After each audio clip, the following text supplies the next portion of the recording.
Слово для выступления предоставляется Курманбекову Эрболу Курманбековичу. Прошу вас, пройдите к трибуне.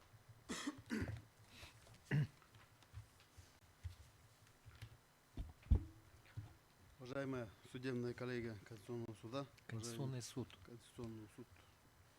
С чего вот представители обращающей стороны решили, что здесь судебная коллегия сидит?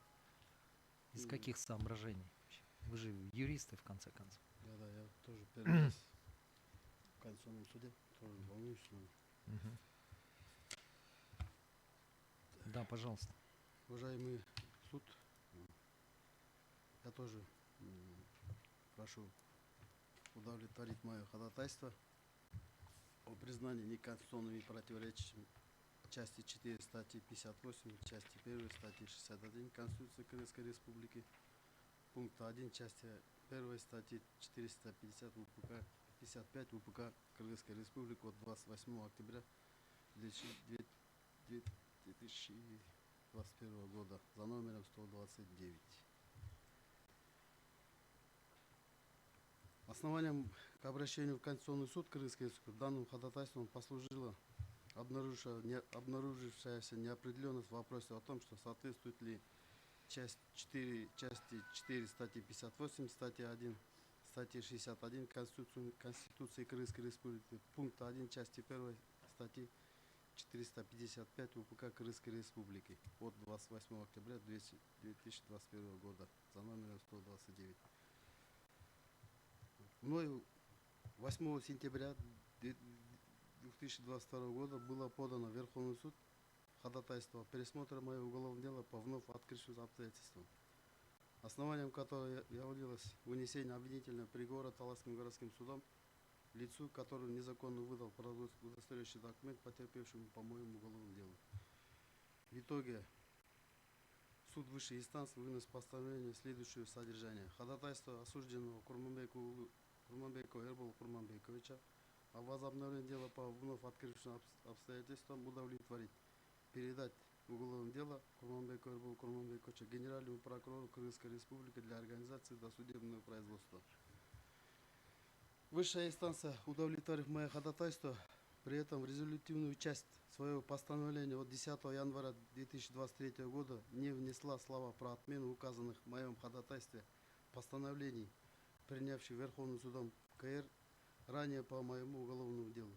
Точнее, в своем ходатайстве о пересмотре моего уголовного дела по вновь открывшемуся я просил об отмене двух постановлений Верховного суда от 5 марта 2018 года в части и от 2 апреля 2019 года. Также на судебном заседании гособвинитель Орозбек Улу не был против удовлетворения моего ходатайства, тоже просил удовлетворить мое ходатайство. Далее, 10 марта 2023 года я обратился в Верховный суд с заявлением о даче разнесений на постановление Верховного суда от 10 января 2023 года за номером 4307/23 ВН. В итоге был получен ответ, по которому в результате возникла неопределенность. Здесь разнесение на государственном языке, прочитаю на государственном языке. Кыргыз Республикасынын жогорку соту сиздин арызга төмөнкүлөрдү билдирет. Я обратился в даче разнесений. Өзүңүзгө белгилүү болгондой, Кыргыз Республикасынын жогорку сотунун жазык иштери жана жоруктар жөнүндө иштер боюнча соттуу коллегиясынын 2023 жылдын 10 январында токтому менен Курманбековдун кайтадан ачылган жагдайы тууралуу өтүнүчү канааттандырылып, Кыргыз Республиканын кылмыш жаза процессуалдык кодекс 455 беренесинин 1-бөлүгүнүн 1-пунктунун негизинде кылмыш иши сотко чейин өндүрүштү уюштуруу Кыргыз Республиканын башкы прокуроруна өткөрүп берилген. Ал эми белгиленген беренеде сот актыларды жокко чыгаруу мүмкүнчүлүгү каралган эмес.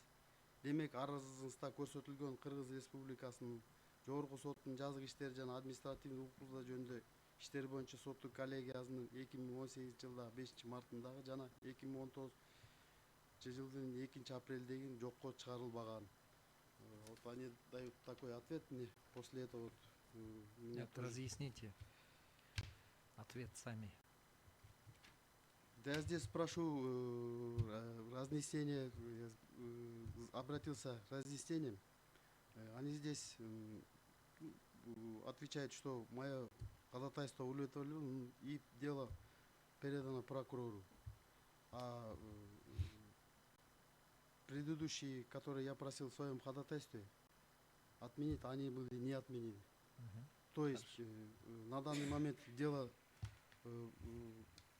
Генеральную прокуратуру, потом сейчас в прокуратуре Таласской области, и определенно ничего нет, никакого решения не принимается. И ошол менен, и вот после этого статус у меня не осужденный или осужденный, неопределенный. Понятно. Поэтому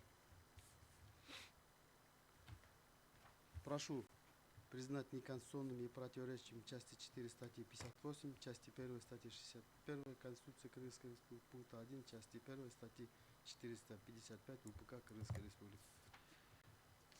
Самат Кыштыбекович, у вас есть вопрос?